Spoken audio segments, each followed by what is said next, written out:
In October 1967, as the southern battlefield entered a phase of intense preparation for the general offensive and uprising of Tate Motan, the overall situation of the war was quietly shifting in a more decisive direction than ever before. At the strategic level, the Liberation Army Command clearly understood that in order to create a major breakthrough at the beginning of 1968, it was first necessary to wear down the elite mobile forces of the United States, forcing the enemy to disperse its troops and fall into a passive position both militarily and psychologically. In that context, the Kontum Dakto Tonkin area, a rugged forested region of the Central Highlands, was chosen as the opening battlefield for a plan of strategic significance.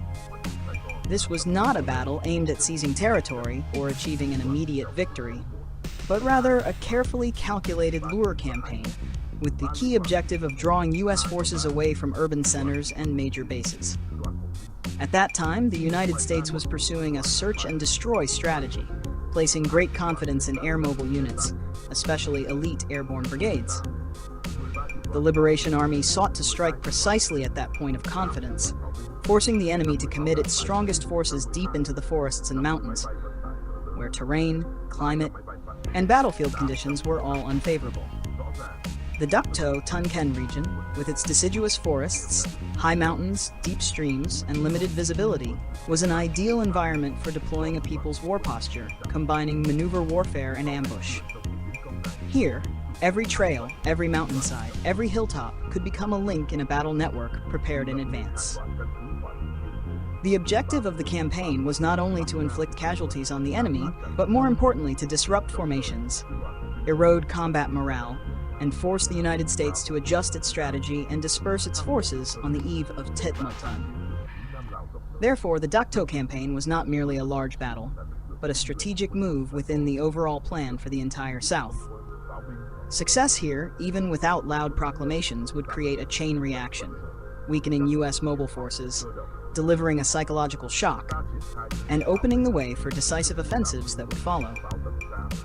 Starting from the strategic context of late 1967, the Liberation Army Command determined that defeating the overwhelming superiority of U.S. firepower and mobility could not be achieved through conventional direct confrontation. Instead, the Dakto campaign was built upon a classical military concept, creatively applied under modern warfare conditions: luring the tiger out of the mountain, drawing the enemy away from its strongest positions and into a combat space controlled by our side. The Tiger was the elite U.S. mobile units, especially airborne and air assault infantry, modern, fast-reacting formations regarded as the steel fist of the search and destroy strategy. The mountain they were forced to abandon was not only bases, airfields, and major cities, but more broadly their familiar operational environment, where they could fully exploit advantages in air power, artillery, and logistics.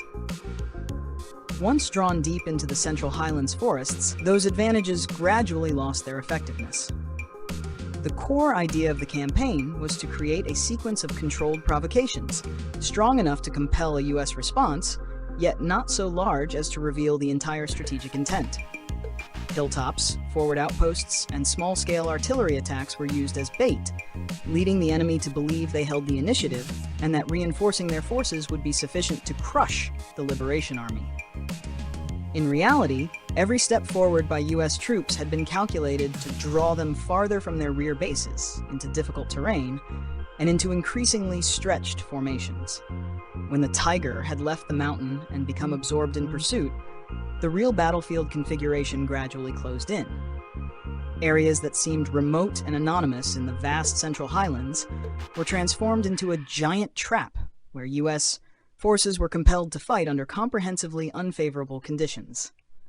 Within that trap, the Liberation Army's military art, patience, ingenuity, and initiative was brought into full play, laying the groundwork for later decisive engagements, culminating in the life-and-death confrontation on Hill 875. To realize the idea of luring the tiger out of the mountain, the Liberation Army's force deployment was carried out methodically, tightly, and with a long-term perspective.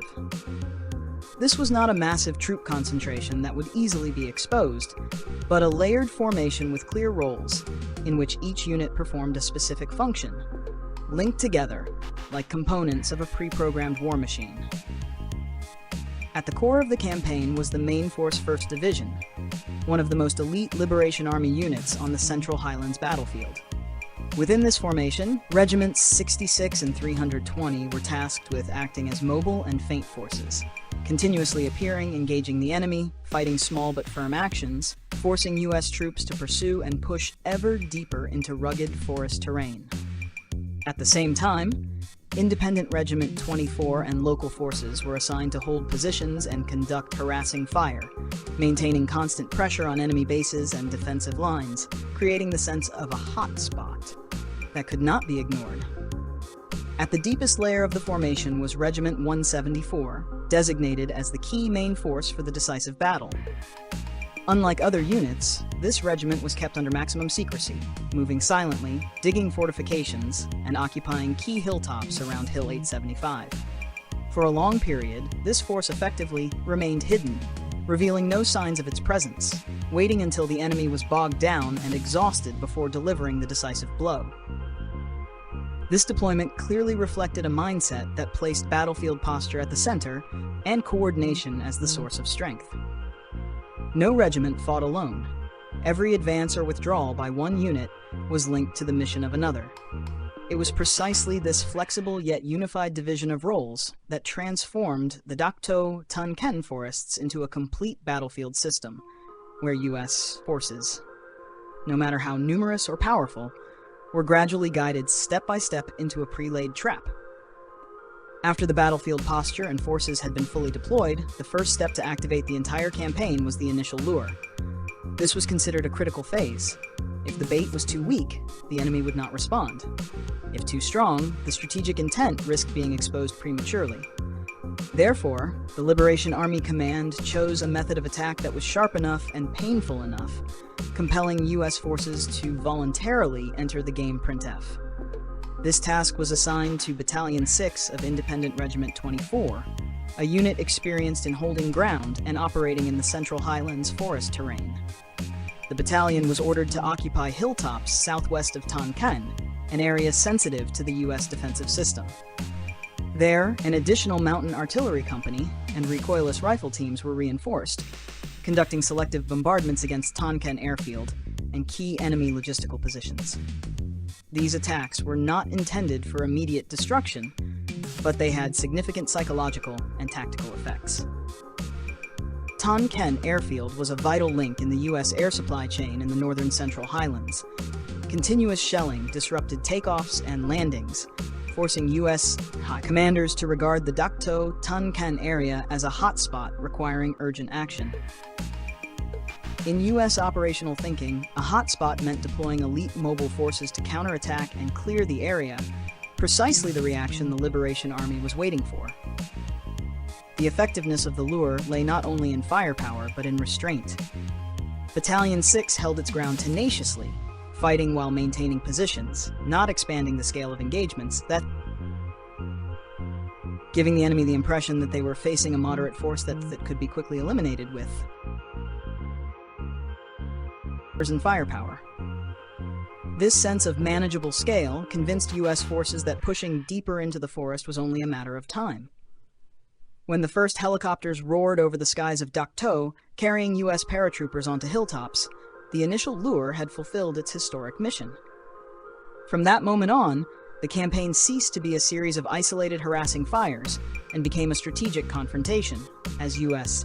forces began to step-by-step enter a meticulously prepared trap in the Central Highlands. As the campaign proceeded according to plan, a serious and unexpected incident occurred. The presence of the Liberation Army's main forces in the Dakto area was detected by the enemy. This was an extremely dangerous situation, because once U.S. forces realized they were facing not just local units or small detachments, but an entire main force division, the inevitable response would be to apply maximum firepower. With overwhelming advantages in air power and artillery, the United States could potentially turn the entire forested region into a sea of fire, directly threatening the carefully prepared battlefield posture. In this situation, a panicked withdrawal or a rash counterattack would risk collapsing the entire lure the tiger out of the mountain plan.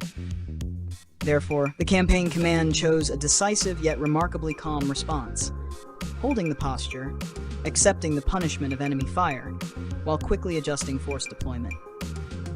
Orders were issued to urgently deepen fortifications, strengthen bunkers, expand personal shelters, and disperse formations to minimize casualties from bombs and artillery. The days that followed were a severe test for every soldier. Under the constant roar of jet aircraft, amid relentless bombing and shelling of the jungle, units persisted in holding their positions, silently improving their defensive works with bare hands and iron will. Each individual foxhole and each stretch of trench was not only a fighting position, but a vital condition for preserving forces during the most dangerous phase of the campaign. At the same time, the battlefield posture was adjusted in a more flexible direction. Battalions did not concentrate rigidly, but dispersed into smaller clusters, ready to maneuver as needed, avoiding concentrated destruction while maintaining the ability to block and lure the enemy. Most importantly, despite being exposed, the Liberation Army did not reveal its intent for a decisive battle at Hill 875, leaving the enemy suspicious but unable to identify the true focal point. Calm and proactive handling that allowed the Liberation Army to pass through the most dangerous moment of the campaign. The posture was not only preserved but tempered under fire, ready to move into the next phase as the enemy sank deeper into a vortex of war they could no longer control. After overcoming the exposure of forces and stabilizing the battlefield posture, the Dakto campaign entered a critical phase, drawing the enemy into the trap in a controlled manner, fighting, luring, and maintaining tempo so that the enemy sank deeper without realizing they were being guided.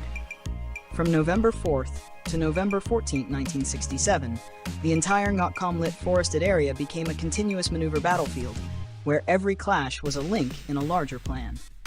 In early November, U.S. forces continuously reinforced the area. Mobile units were airlifted from multiple locations onto hilltops around Dakto, confident that overwhelming firepower and superior mobility would quickly crush the Liberation Army. As anticipated, the 173rd Airborne Brigade, considered one of the most elite U.S. units, was deployed from Fubai to the Central Highlands, coordinating with other infantry units to push deep into the forests. This was precisely the strategic prey the campaign aimed to draw in. The Liberation Army did not confront them head-on from the outset. Instead, Regiments 66 and 320 were ordered to conduct continuous small-scale engagements, limited contacts primarily at hilltops such as 823, 724, and 845 and surrounding areas. These battles were strong enough to inflict losses and apply pressure, forcing U.S. reactions, but not prolonged enough to invite overwhelming air and artillery fire. This approach led the enemy to mistakenly believe they were gradually gaining the initiative, while in reality each step carried them farther from their bases. Many encounters were fierce. Some squads and platoons held hilltops, repelled multiple assaults, inflicted casualties, then quickly maneuvered away before heavy fire could be called in. Other units flexibly applied maneuver tactics combining attack and holding actions, keeping U.S. formations constantly tense, exhausted, and unstable. Although numerous and well-equipped, U.S. forces became increasingly fragmented by rugged terrain as they advanced deeper, making it difficult to maintain formations and communications. Midway through this phase, seeing that the enemy was not yet ripe for the decisive point, the campaign command decided to lure them one step deeper. Certain key positions were deliberately abandoned, creating tactical gaps. To U.S. commanders, this appeared as clear evidence that the power pressure. This misjudgment encouraged them to push further into Ngokkom-lit, hoping to end the campaign with a major victory. Meanwhile, the Liberation Army strictly maintained the calculated tempo. Ambushes were conducted repeatedly along enemy axes of advance, especially when U.S. units moved from one hilltop to another. Some U.S. battalions were caught by surprise during withdrawals or reorganization, suffering heavy losses in both manpower and morale. Yet U.S. forces continued to advance, believing that one more effort would break the enemy's backbone. From November 8th to November 12th, fighting spread across hilltops along the Ngok-Khomliet Range. The campaign space narrowed, but combat intensity increased. The Liberation Army proactively adjusted formations, fighting while subtly opening the path for the enemy toward Hill 875, the site where the decisive battle formation was quietly closing. At this stage, the key was not to hold each hilltop, but to control the enemy's direction of movement, forcing them along the path desired. By November 14th, the objective of drawing the enemy into the trap had essentially been achieved. The 173rd Airborne Brigade and attached units were drawn deep into rugged forest terrain, with elongated formations, strained morale, and significant attrition. Meanwhile, the key main forces remained concealed, ready for the decisive battle. The events of those 10 days were not isolated skirmishes, but a deliberate process of strategic enticement, tightening the noose step by step. From this point on, the campaign's balance tilted decisively toward the Liberation Army. The Tiger had left the mountain and entered a cage erected in the vast Central Highlands.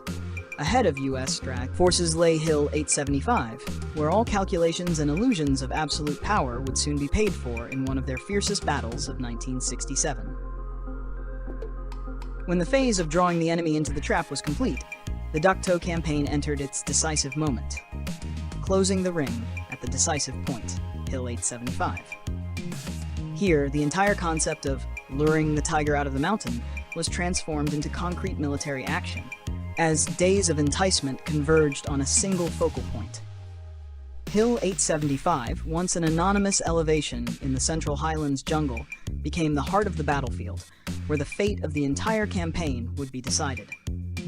Throughout the earlier phase, Hill 875 had been kept in a state of suspicious silence. There were no major attacks, no heavy bombardments, giving the impression that it was merely an ordinary forested. The campaign's focal point lay elsewhere, where clashes were ongoing. Meanwhile, the Liberation Army quietly completed deep layer force deployments, preparing for a life-and-death confrontation. The key force positioned here was Regiment 174, assigned the decisive role. Its battalions silently maneuvered into position, dug trenches, and reinforced fortifications along the slopes and interconnected hilltops such as 875, 882, and 943. All was conducted under strict secrecy, exploiting terrain, fog, and dense vegetation for concealment. Each bunker and trench was designed for solid defense and close-range counterattacks. Simultaneously, Regiments 66 and 320 continued to complete their roles of breaking enemy pincers and locking movement directions. Outer ring engagements were intended not only to attrit enemy forces, but more importantly, to draw U.S. attention and forces toward the central area. Regardless of their starting points, U.S. advances were guided along a common trajectory toward Hill 875. In U.S. commanders' minds, capturing Hill 875 meant breaking the Liberation Army's posture in the northern Central Highlands. They believed that committing more troops and firepower would decisively resolve the campaign. This belief drove them to deploy more elite airborne units, despite mounting losses and growing signs of unfavorable terrain, weather, and troop morale. For the Liberation Army, the moment to close the ring had arrived. The posture was no longer about luring, but waiting for the enemy to concentrate sufficient forces to become stretched, exhausted, and fully dependent on air supply. Waiting so that when firing began, every round and burst would achieve maximum effect. Hill 875 was transformed into a closed combat space, where U.S. advantages in numbers and firepower were neutralized by steep terrain, dense jungle, and an intricate fortification system. When the last battalions of the U.S. Airborne Brigade landed around Hill 875, the strategic cage was effectively sealed. U.S.-style forces were now deep in forested mountains, far from rear bases, entirely dependent on helicopters and airstrikes, with virtually no ground access routes. In contrast, the Liberation Army controlled every slope, trail, and forest gap, holding absolute initiative over timing and method of engagement. Warfare. Here, all pre-prepared elements, enticement, feints, role division, secrecy, and patience, merged into a unified whole. When the battle erupted, it was not accidental, but the inevitable outcome of a long strategic process that had guided the enemy precisely where the Liberation Army intended. At dawn on November 19, 1967, as dense fog still covered the central highlands slopes, the climax of the Dakto campaign erupted at Hill 875. After days of being lured and pressed, the final elite units of the U.S. Airborne Brigade began advancing up the southern slope. In their perception, this was the decisive moment to regain initiative and end the campaign. In reality, it was the moment they fully entered the center of a strategic trap prepared by the Liberation Army for over a month. Unlike earlier encounters, the Liberation Army maintained silence in the initial phase. Regiment 174's soldiers had occupied positions days earlier, concealed in deep bunkers and trenches. Weapons were aimed along expected enemy routes, but fire orders were withheld. The objective was to let the enemy climb higher, advance deeper, stretch formations, and lose mobility. Only when U.S. forces entered the optimal kill zone would the decisive blow be delivered. At the appointed moment, the signal to open fire was given. The entire hill seemed to shake under simultaneous gunfire. Close-range infantry fire, rocket launchers, machine guns, and mortars poured from multiple directions into U.S. troops struggling uphill. Steep terrain and dense jungle prevented U.S. forces from deploying familiar formations. They were compressed on narrow slopes, ideal targets. In the first minutes, panic spread rapidly as backpacks, weapons, and wounded soldiers were thrown about amid explosions. The battle did not end quickly, but continued fiercely from November 19th to 22. U.S. forces repeatedly launched assaults to regain initiative, but each was met with dense fire and repelled. U.S. air and artillery support was maximized, saturating Hill 875 with unprecedented intensity. Yet jungle terrain and limited visibility reduced effectiveness, at times even causing friendly losses. One of the most tragic moments occurred on November 21st, when a misdirected bombing run dropped napalm directly onto U.S. airborne troops preparing to advance. Dozens were killed or wounded in moments, delivering a severe psychological shock and underscoring that U.S. forces had lost control of the situation. Intensified close-range counterattacks. Hand-to-hand combat erupted at distances of mere meters, where willpower and fighting spirit outweighed firepower. With simple weapons, terrain mastery, and a readiness for sacrifice, Regiment 174's soldiers turned every trench and tree into a fighting position, preventing the numerically superior, well-equipped enemy from seizing the hilltop. By November 22nd, after heavy losses without achieving objectives, U.S. forces were forced to contract formations and withdraw to rear hilltops for evacuation and reorganization. The climax of Hill 875 ended in a clear tactical defeat for the enemy. For the Liberation Army, campaign objectives were achieved: heavy attrition of elite U.S. mobile forces, collapse of counteroffensive intent, and affirmation of battlefield initiative. Hill 875 was not only a fiery confrontation, but the pinnacle of decisive point warfare in a people's war. In those days, an anonymous hill in the Central Highlands became a symbol of resilience, ingenuity, and superior operational organization, and a haunting memory for any U.S. soldier who fought there. After the fiery climax at Hill 875, the outcome of the Dakto campaign was decided. U.S. forces, especially the elite Airborne Brigade, suffered heavy losses in both manpower and morale. The Liberation Army's strategic objectives, trading mobile forces, disrupting enemy initiative, and delivering a psychological shock before Tate Motun, were essentially achieved. In this context, Campaign Command made a decision reflecting high military art: a proactive withdrawal from Hill 875 and key positions, ending the campaign in victory rather than prolonging combat unnecessarily. This withdrawal was not a passive retreat or sign of weakness, but a calculated move planned in advance. Once the enemy was exhausted, disorganized, and demoralized, continued occupation of hilltops under overwhelming U.S. firepower would yield little strategic benefit. Accordingly, Liberation Army units withdrew in an orderly, secretive, and safe manner, leaving behind empty fortifications and a battlefield the enemy believed was still held by main forces. The withdrawal occurred silently, exploiting darkness, forest terrain, and Central Highlands fog.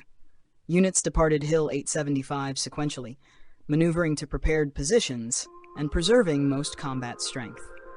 This discretion and discipline prevented U.S. forces from detecting timing or scale of the withdrawal. In their perception, Liberation Army forces still held the hill, ready to resist.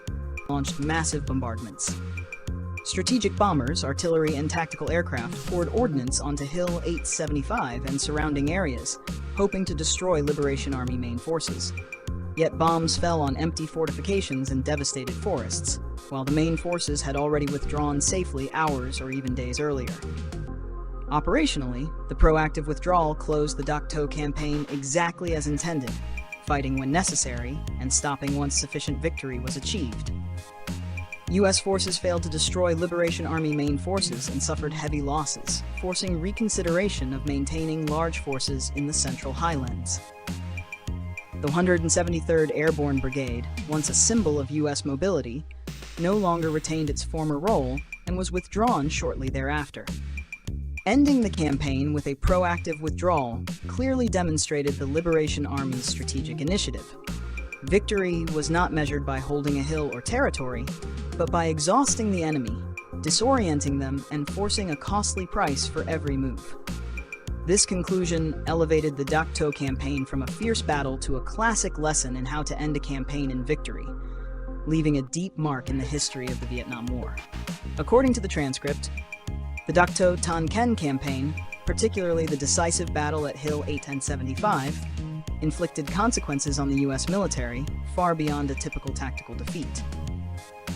The unit suffering the greatest losses was the 173rd Airborne Brigade, regarded as one of the most elite U.S. forces in Vietnam at the time. Although official U.S. reports sought to downplay losses, even published figures revealed their severity. The transcript notes that during the brief period of fighting around Hill 875, hundreds of U.S. soldiers were killed and nearly 1,000 wounded, not counting missing personnel or those rendered combat ineffective by severe injuries. Loss rates of around 20% of the brigade's strength in less than 10 days exceeded tolerable thresholds for any mobile unit. This forced command to withdraw the entire brigade from the Central Highlands immediately after the campaign, an unusual decision for a unit dubbed a Steel Fist. Beyond manpower, the transcript emphasizes significant losses in equipment and firepower. Dozens of aircraft, particularly transport and attack helicopters, were shot down or destroyed, alongside enormous expenditures of munitions with little corresponding military effect. Heavy bombing, including B-52 strikes after the Liberation Army's withdrawal, was described as more psychological release than meaningful battlefield result. Did struggle. Another notable point is how U.S. media and reporting handled the defeat. Casualty figures were adjusted or reversed to suggest greater enemy losses. Yet even then, U.S. press of the time was compelled to acknowledge this as one of the most brutal and costly battles of 1967. Avoidance of direct references to Dak To or Hill 875 reflected the sensitivity of the defeat in U.S. public opinion. From the transcript's perspective, the campaign's outcome lay not merely in casualty numbers, but in the severe blow to U.S. strategic confidence. The search and destroy strategy, reliant on firepower and mobility, was seriously challenged. Hill 875, once an anonymous elevation, became a symbol of the price paid when U.S. forces were drawn into a patiently organized and deliberate entrapment by the Liberation Army. From these results, the Dak To Tan Ken campaign, particularly Hill 875, carried significance far beyond conventional notions of victory and defeat. First, it clearly demonstrated the Liberation Army's strategic initiative, showing that it could organize large-scale maneuver campaigns, selecting time, space, and methods to force the enemy into the most disadvantageous form of combat. A key lesson was the art of enticement and decisive point battle. Rather than confronting overwhelming U.S. firepower directly, the Liberation Army patiently shaped conditions, luring the enemy from familiar operational spaces into forests and mountains, where terrain, weather, and battlefield posture favored our side. When conditions ripened, a compact, sharp, and deep decisive battle struck the enemy's most elite mobile forces. The campaign also offered an important lesson in how to end operations at the campaign level. Victory did not require holding ground or annihilating the enemy, but exhausting them, disorienting them, and forcing a passive withdrawal while preserving one's own forces. The proactive withdrawal after achieving objectives reflected flexible military thinking, avoiding a fight-to-the-end-at-all-costs mentality. Finally, The Dakto campaign helped undermine U.S. confidence in the search and destroy strategy, while strengthening the confidence of our army and people in the path of People's War. Hill 875 thus stands not only as a historical location, but as a symbol of the intelligence, courage,